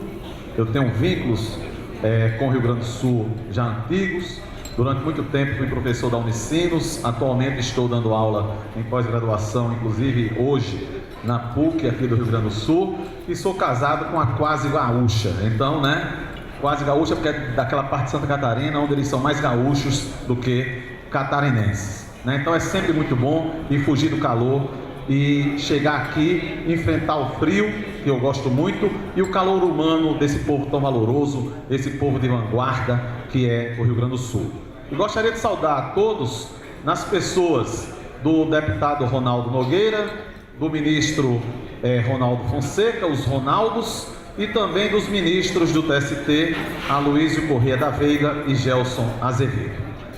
Quando eu fui convidado pelo ministro do Trabalho, na época, Ronaldo Nogueira, para participar de um projeto tão grandioso, mas ao mesmo tempo tão desgastante do ponto de vista pessoal, em face dessa distância enorme entre os dois Rio Grandes, de um projeto onde ficou desde então muito claro que não teria viés ideológico, não teria viés político, até pela minha condição de magistrado e muito mais pela minha condição de professor de Direito do Trabalho. E eu, além da Universidade Federal, eu rodo todo o Brasil tentando transmitir um pouco do meu pensamento, não diria conhecimento, mas do pensamento.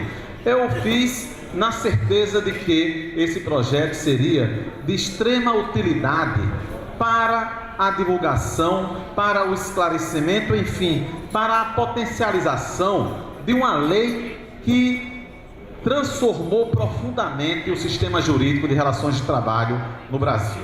Se a gente puxar pela memória, vai se lembrar que o então presidente Fernando Henrique Cardoso, ele pregou a necessidade de uma reforma trabalhista.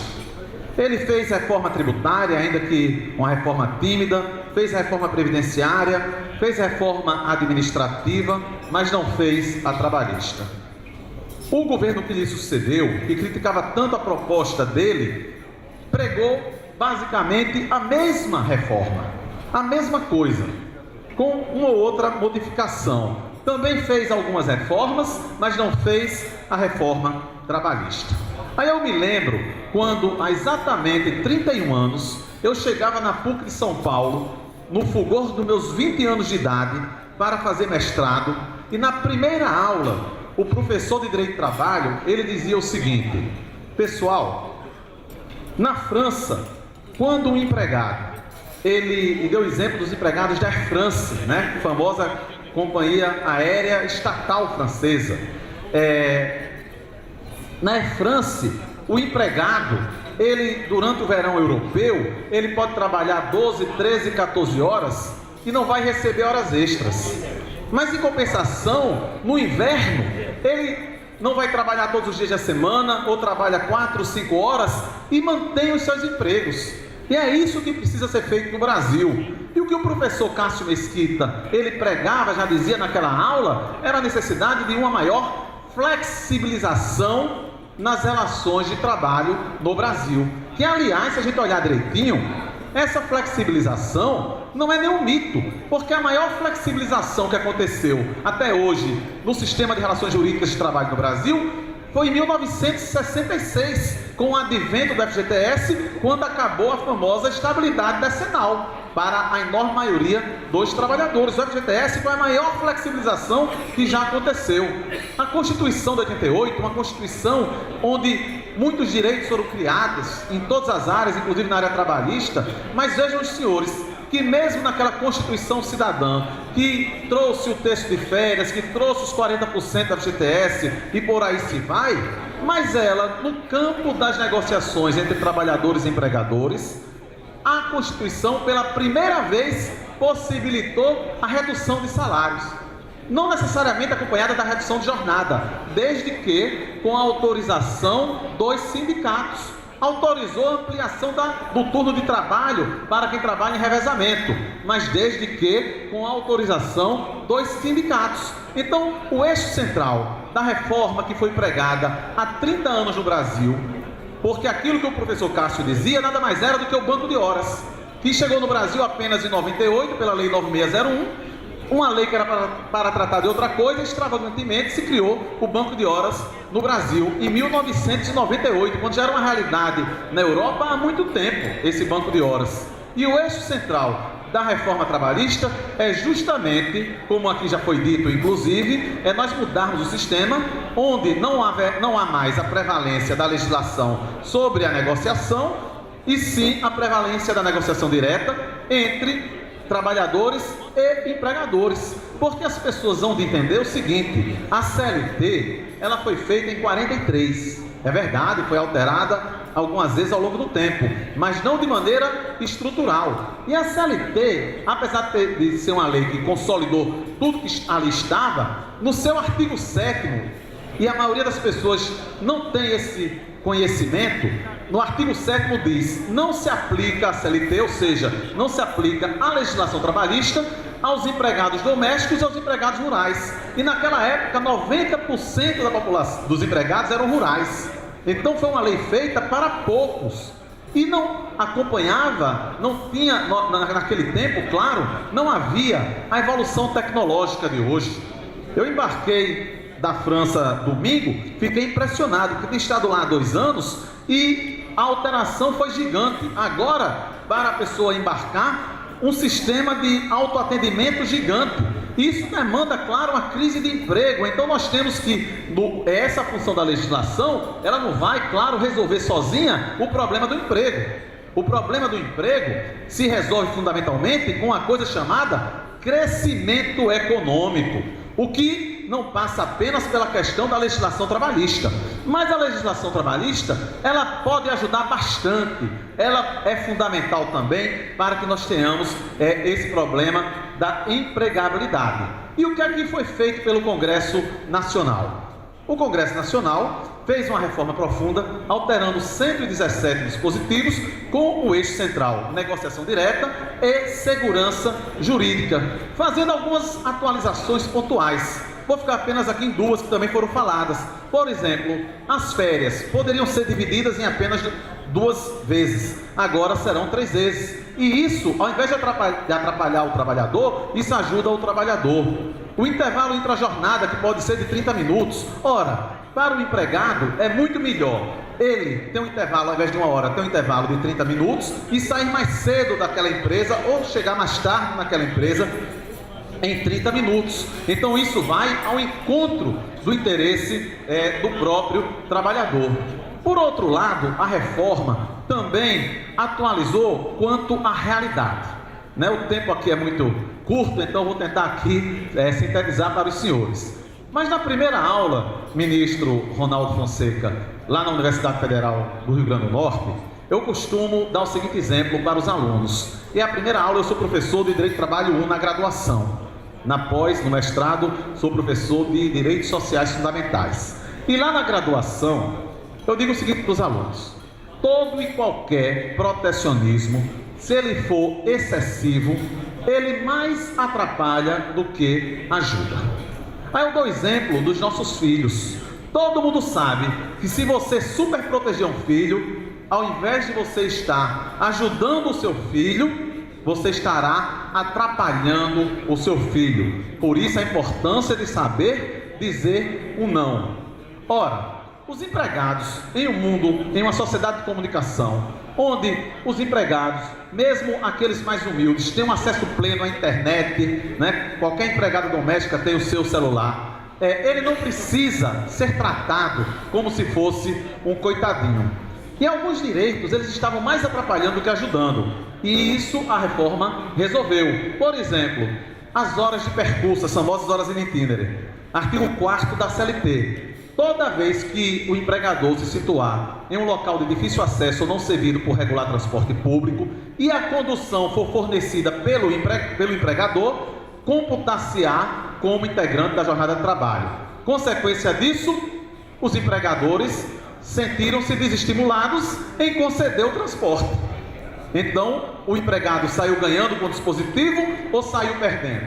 Saiu perdendo com o dispositivo. Um outro exemplo decorre de uma súmula do Tribunal Superior do Trabalho.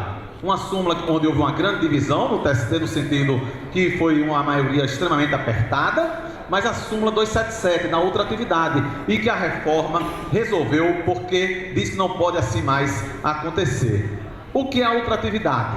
Numa negociação coletiva, entendeu o TST, mudando o seu posicionamento, que antes dizia justamente o contrário, que quando se dava uma vantagem num acordo coletivo ou numa convenção coletiva, essa vantagem não poderia ser mais retirada. Ora, eu hoje estou numa situação econômica, minha empresa, o meu setor, numa boa situação econômica, mas amanhã eu posso não estar. Então, eu, empregador, vou pensar como? Eu não vou conceder esse direito. Então, ao invés de estimular a negociação, ao invés de estimular uma vantagem, acaba desestimulando também a concessão dessa vantagem.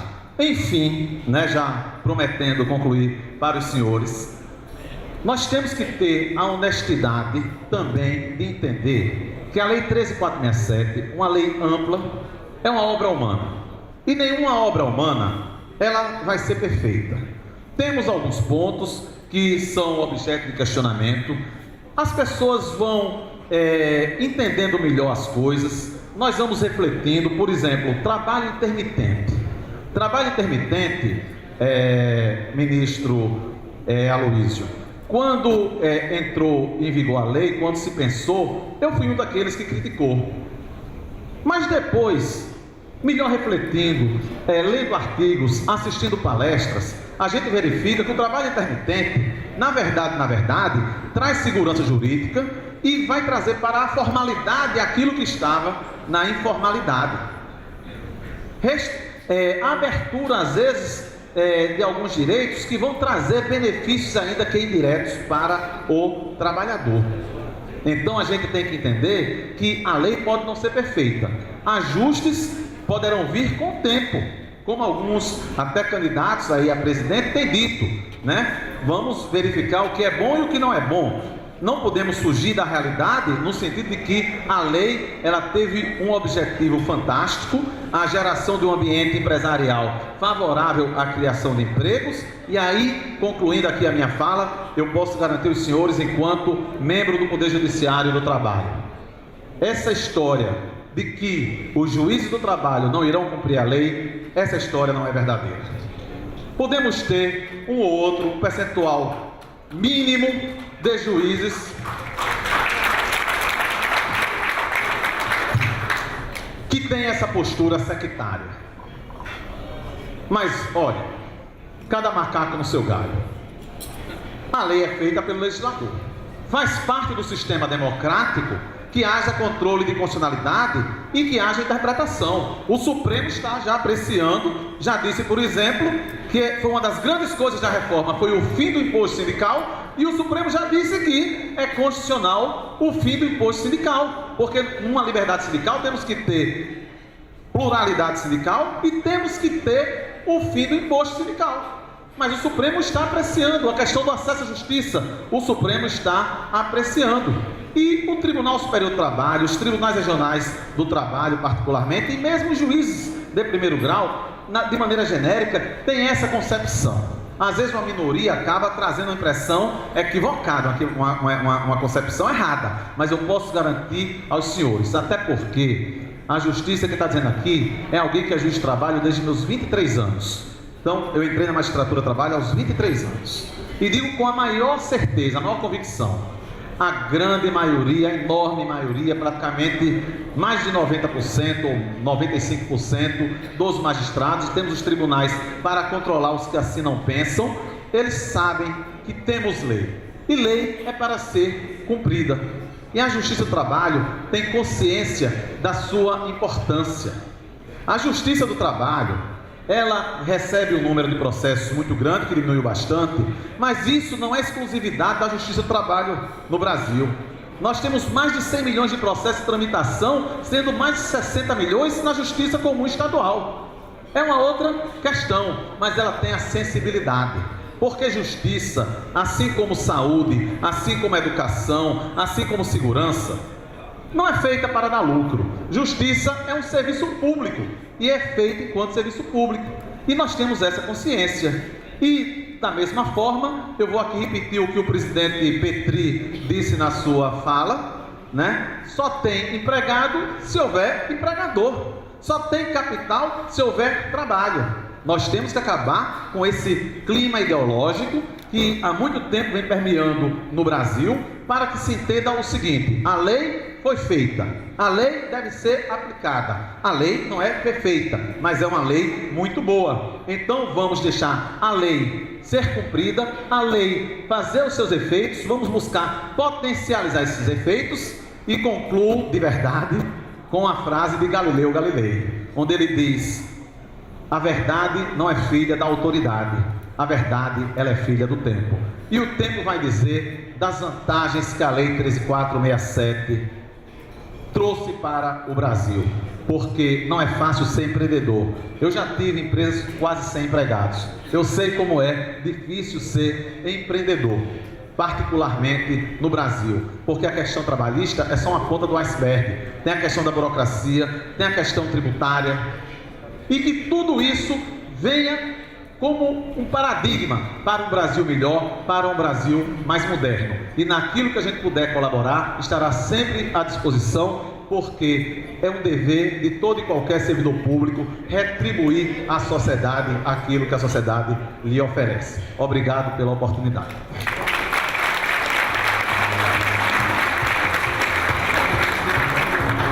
Muito obrigado, desembargador.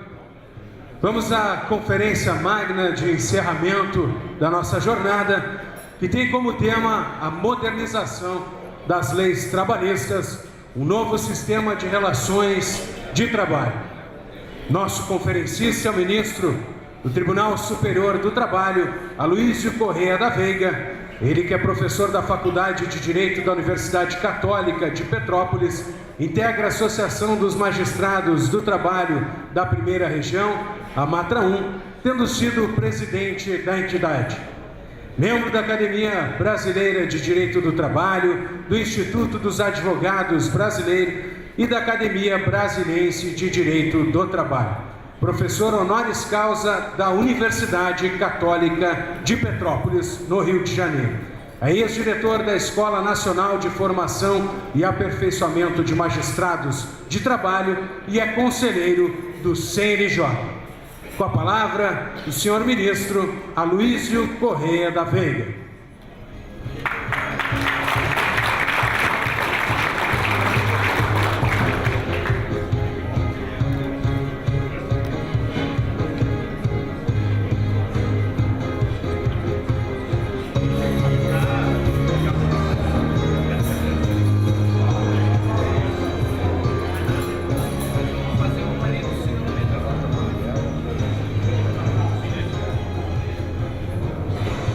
Muito boa tarde a todos. Para mim, realmente é uma imensa satisfação, uma alegria muito grande de poder estar aqui nessa terra tão hospitaleira e abusando da hospitalidade do povo gaúcha, como sempre, generosa. E aqui tenho grandes amigos que eles me fazem voltar e vir com maior frequência para tornar agradável e matar, de fato, a saudade. E muitas vezes pelo pensamento a gente vem citando o velho Lupicínio, para dizer que de fato para mim é uma alegria grande e gostaria de cumprimentar todos, as autoridades presentes, enfim, senhoras e senhores, para falar de um tema altamente controvertido, polêmico, em que há diversas e severas críticas, que é a reforma trabalhista.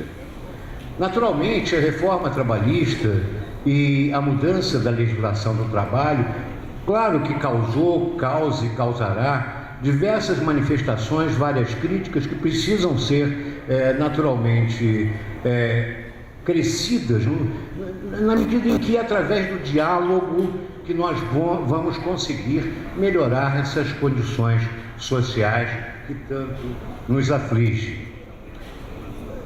A sociedade brasileira vive um momento de crise econômica sem precedentes.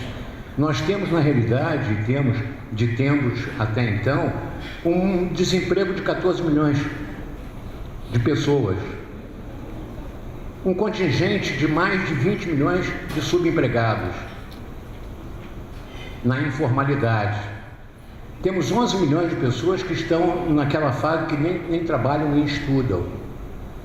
E temos uma população ativa que precisa naturalmente de ser incluída nesse mercado de emprego. E é esse projeto que o Estado brasileiro precisa se comprometer. Nós fizemos um pacto social que está consagrado na Constituição brasileira. A Constituição brasileira é o pacto que nós estabelecemos para conviver em sociedade. E no artigo 1º já inicia dizendo que a República Federativa do Brasil é formada pela união indissolúvel dos Estados, municípios e Distrito Federal e constitui-se em Estado Democrático de Direito. E tem como fundamento soberania, cidadania, dignidade da pessoa humana, valores sociais do trabalho e livre iniciativa e o pluralismo político. Esse fundamento do Estado brasileiro como regime democrático é preciso que haja afirmação. Então é preciso que se crie ações afirmativas para consagrar aquele pacto que nós fizemos, a valorização do trabalho com a livre iniciativa para preservar e consagrar um princípio que vem desde a Declaração Universal dos Direitos do Homem, que é a dignidade da pessoa. Esses pressupostos farão com que nós tenhamos que criar, não adianta criar o princípio abstrato, a regra consagrada na Constituição Federal, se não houver ação afirmativa que possa garantir a conquista desses pressupostos. E dizer que é necessário que haja uma inclusão social para valorizar esse espírito do direito ao trabalho, do direito do trabalho, sem naturalmente esquecer que, como contraponto, haverá sempre uma livre iniciativa que deverá ser também consagrada e respeitada. A questão da reforma trabalhista e o parâmetro da própria crítica que se faz a ela é porque, na realidade, houve mudança de paradigmas. Houve uma alteração do paradigma que até então nós experimentávamos. E toda vez que há mudança de paradigma, há naturalmente um desconforto. E quando se sai da zona de conforto, cria-se uma expectativa.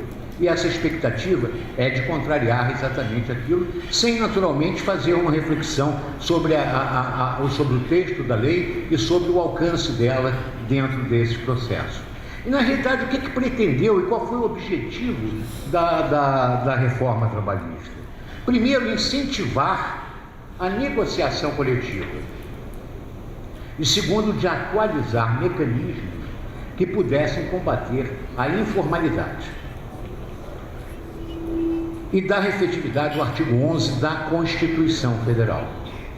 E com relação ao aspecto maior, é verdade, é preciso entender o seguinte: no direito do trabalho sempre houve uma dicotomia do direito coletivo e do direito individual. O direito individual do trabalho é um direito que necessita de uma proteção maior, na medida em que a força de vontade, o princípio da autonomia da vontade, tinha de fato um desequilíbrio. E é preciso equilibrar forças para que haja naturalmente a consagração de algo chamado ajuste. Para ajustar é necessário que a capacidade seja igual. E no direito individual, essa autonomia da vontade nunca naturalmente teria a mesma igualdade que no direito coletivo. No direito coletivo há equilíbrio de forças. E no direito coletivo haverá paridade de armas para poder ajustar. Por essa razão, eu incentivo a negociação coletiva. E o que é a negociação coletiva? É o ajuste de vontades de caráter normativo que irá naturalmente repercutir nos contratos individuais de trabalho. Esse é o ajuste coletivo através de acordo entre empresa e categoria profissional e entre categoria econômica de um lado e categoria profissional de outro, que são as convenções coletivas. E é necessário que esse diálogo se abra para que os próprios atores sociais possam resolver as questões conflituosas e estabelecer regras e condições de trabalho. E se dará através da livre manifestação da negociação coletiva. E a própria CLT, ela é verdade que dizem, né? Naturalmente ela é anacrônica, porque já nos seus longevos 70 anos ela se tornou absoluta. Não é bem assim. Ela precisa ser atualizada, sempre precisou. Ninguém discute a atualização da CLT. O próprio ministro Sequinde, que era um dos autores, junto com Segadas Viana, com Dorval de Lacerda, quer dizer, pensadores, né, que trouxeram a própria consolidação das leis do trabalho, e o ministro Sequinde, quando em 2005 fez uma palestra no Paraná, ele dizia sobre a necessidade de reforma da legislação trabalhista. É claro, falaram sobre a questão do Telex. O CLT regulava o trabalho por ser diferenciado nessas relações, né? E o Telex já não se vê mais há alguns anos, não é mesmo? O radiotransmissor, o operador de radiotransmissão, código Morse, não é? O radiotelegrafista de Maria Mercante. Hoje a Maria Mercante já não usa mais a radiotelegrafia como meio de comunicação. E era da atividade profissional das mais especializadas na ocasião.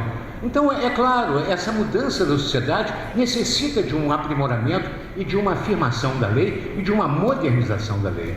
Agora, com relação ao aspecto da negociação, sempre a legislação entendeu, a legislação trabalhista, fundada em princípios internacionais, que a negociação coletiva é obrigatória. E ela é obrigatória no Brasil, consagra o artigo 616 da CLT. E essa obrigatoriedade da negociação coletiva faz com que empregado e empregador sentem para negociar, entendendo como crime contra a organização do trabalho a recusa da negociação coletiva como prática antissindical.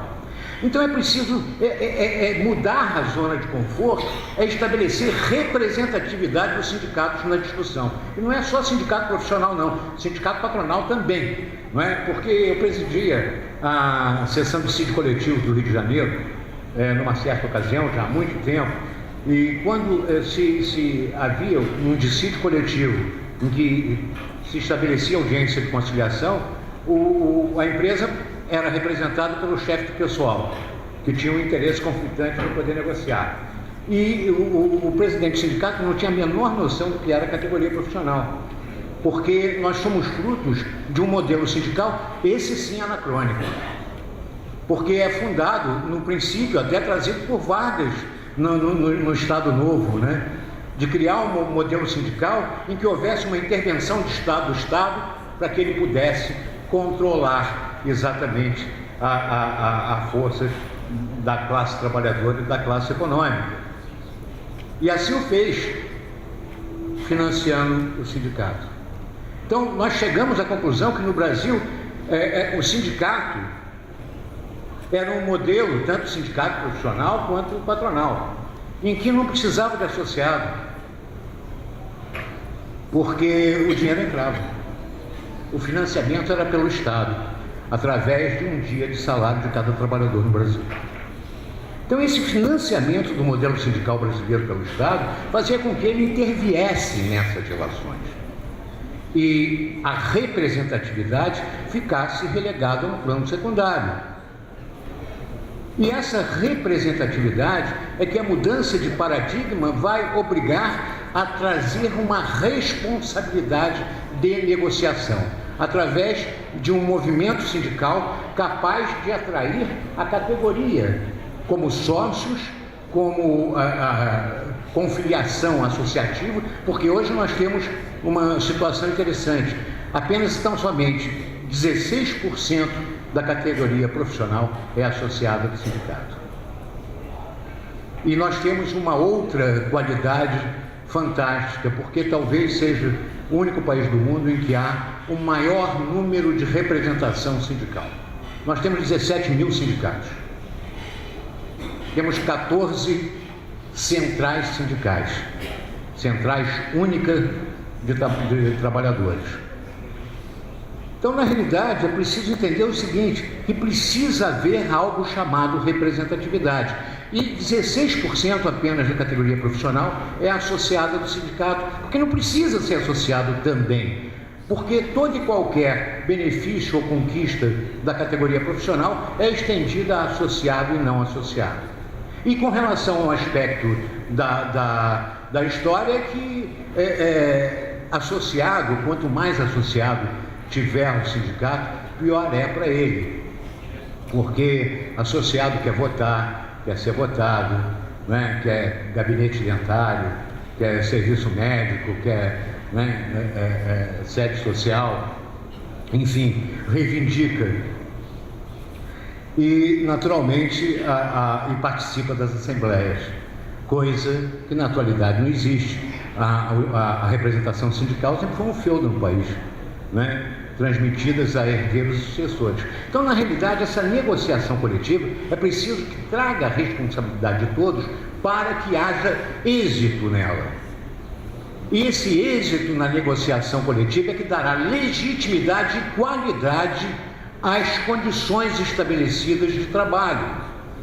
E essas condições estabelecidas de trabalho é que, dentro da negociação coletiva, com a representatividade do sindicato, poderá trazer a questão que é naturalmente uma grande indagação e uma grande crítica à prevalência do negociado sobre o legislado.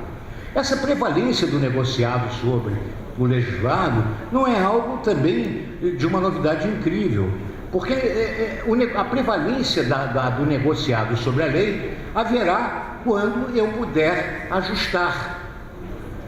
E a reforma trabalhista, ela não foi longe nessa prevalência do negociado sobre o legislado por uma razão muito simples.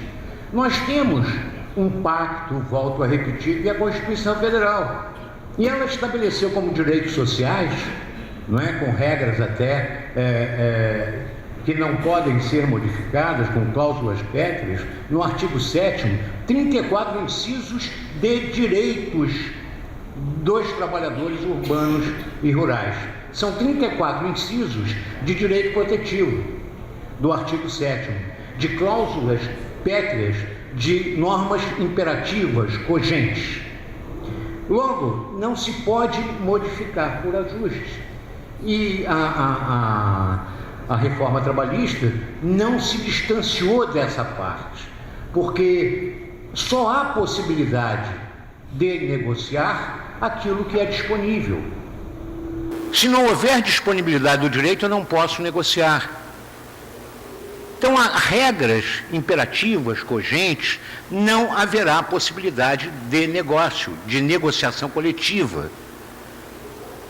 E essa máxima vem do direito romano, do Corpus Juris Civilis. No digesto, há um texto de Papiniano que dizia o seguinte: ius publicum privatorium pactis mutare non potest.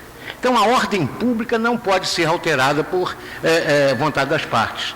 E isso está no artigo 611b da CLT. Olha aqui, não pode haver, é ilícita a negociação coletiva se tratar desses temas que estão enumerados no artigo 611b da CLT. E trazendo enunciativamente para o artigo 611A aquilo que pode prevalecer como negócio sobre a lei, que são direitos disponíveis. Ajustar situações que são presentes numa relação jurídica. E transação pressupõe o quê? Concessão recíproca para se chegar a um denominador comum. Então, há uma proteção, há um direito protetivo na negociação coletiva, que é o respeito aos princípios de ordem pública. Quando houver ordem pública, não haverá negociação. Então, essa história, é preciso que nós possamos construir dentro de um pressuposto que nos dará, naturalmente, uma excelência na negociação, que será naturalmente o alcance de uma melhoria de condições sociais. Agora, a norma legal, ela é alterada para dotar a sociedade de um instrumento. Não é milagrosa, não é? Porque se fosse milagre, a gente faria uma norma legal com um único artigo, dizendo, olha, fica proibido o desemprego. Então, a mudança legislativa, ela cria mecanismos, ela procura dar mecanismos para se admitir o impulsionamento do crescimento. Agora, quem gera emprego e quem gera riqueza são políticas públicas, que nós está faltando em diversos setores. Por exemplo, a malha ferroviária brasileira, isso fazendo uma homenagem a um ilustre gaúcho, né? Foi uma das maiores do mundo no final do século XIX. E, no entanto, ela sucateou-se permeando o século XX e século XXI, e hoje ela está praticamente falida. E foi um trabalho do Visconde de Mauá que realmente deu uma integração nacional com relação à malha ferroviária. E isso era geração de emprego. E nós precisamos criar mecanismos de geração de emprego, criar mecanismos de riqueza para que possa absorver esse contingente cada vez maior de mão de obra, em abundância, que precisa naturalmente ser integrado dentro desse sistema social. Agora, para que isso aconteça, precisa de condições. E a grande mudança que trouxe a reforma trabalhista é, naturalmente, o incentivo à negociação coletiva. É através da autonomia da vontade que os atores sociais, que são responsáveis por todo esse mecanismo, possam, naturalmente, empreender. E empreendimento é crescimento, e crescimento econômico dará, naturalmente, o resultado que nós procuramos para melhorar esse país. Agora, na realidade, a prevalência do negociado sobre o legislado, é preciso entender o seguinte: não é um cheque em branco para as partes negociarem aquilo que bem entenderem. É uma outorga legislativa. E essa outorga legislativa, ela tem um limite, e o limite está na ordem pública. E a ordem pública não pode ser contrariada por iniciativa das partes. E isso a própria legislação soube garantir, especificando os casos em que a negociação coletiva não poderá. Agora, é necessário o seguinte: criar mecanismos para a negociação coletiva. E a negociação coletiva, é preciso que os sindicatos tomem conhecimento da responsabilidade que eles terão nesse cenário nacional, de representar a categoria. E com isso nós mudaremos o nosso paradigma, o nosso perfil, e as relações de trabalho poderão ser aperfeiçoadas nesse sentido. Mas é verdade, porque até hoje a intervenção do Estado e a reação do Estado em regular toda e qualquer ato que dissesse respeito ao trabalho inibe e acomoda, porque tá legal, aqui é um aviso de tempo esgotado, né, que falou demais, mas toda essa história diz respeito exatamente a isso. A negociação e essas relações de trabalho, elas terão como construção e pressuposto a mudança desse paradigma para que os sindicatos tenham a ciência e sejam o elemento de conexão entre o passado das negociações coletivas que celebravam e em seguida vinham para o judiciário pedindo anulação porque nocivas, não é? Tenham, de fato, a responsabilidade. E a outra coisa que foi um grande avanço da reforma trabalhista é, naturalmente, a intervenção obrigatória do sindicato quando se tratar de pretensão de anulação de cláusula coletiva por eles celebradas. Não era possível celebrar uma norma coletiva e depois vir individualmente pretender a nulidade dela ou a anulação dela. Então era preciso que realmente a intervenção deixasse de ser facultativa para ser necessária a intervenção do sindicato nessas relações, ou nesse conflito de interesses. Não é? Houve um caso, por exemplo, Volkswagen do Brasil.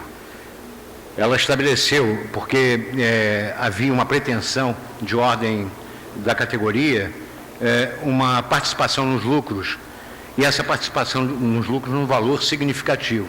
E a Volkswagen tinha uma dificuldade de pagar de uma vez só essa participação nos lucros. E resolveu celebrar um ajuste coletivo com toda a categoria para tornar ou pagar esses valores em duodécimo.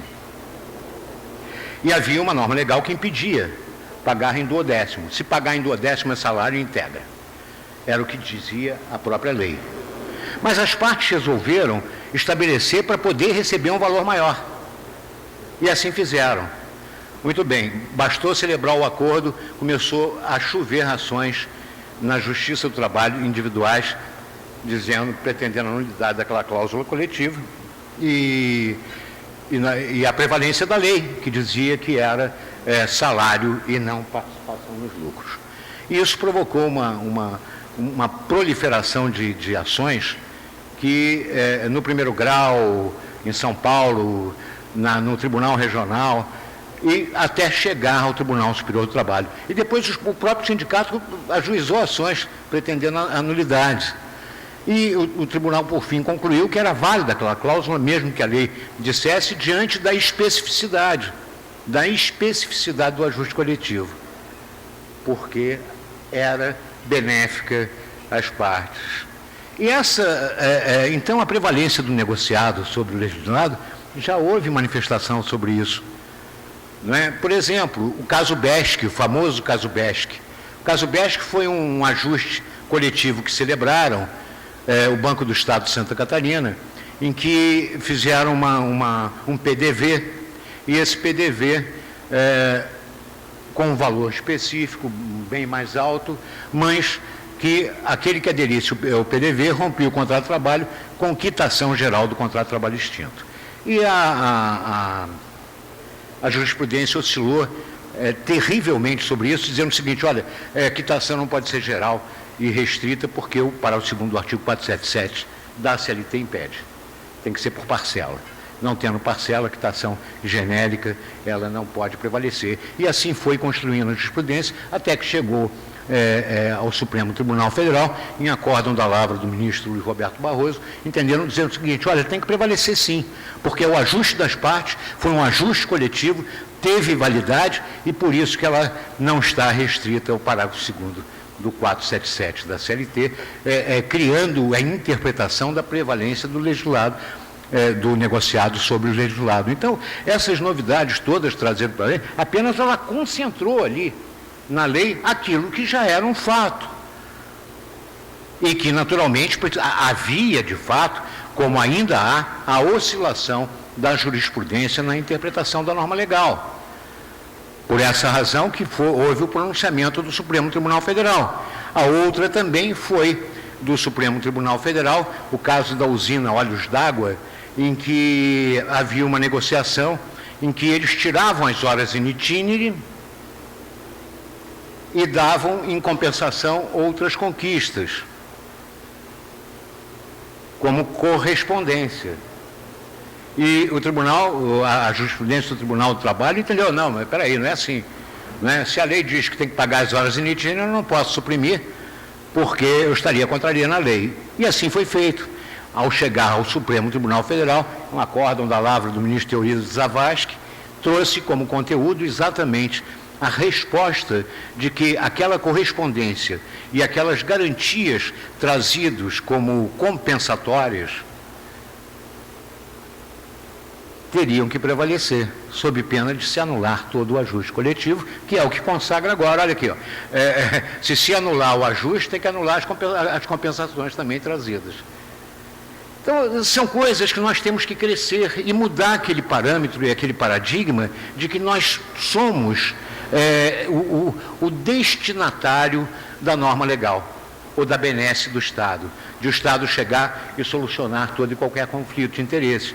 Não é verdade. É preciso que haja um princípio mais forte, que é o da autonomia da vontade. Tomara, né, que toda essa mudança sirva para que nós possamos mudar esse nosso paradigma de omissão e ser partícipe dessas relações sociais, trazendo os sindicatos para a sua responsabilidade e que representem, de fato, a categoria profissional que correspondente.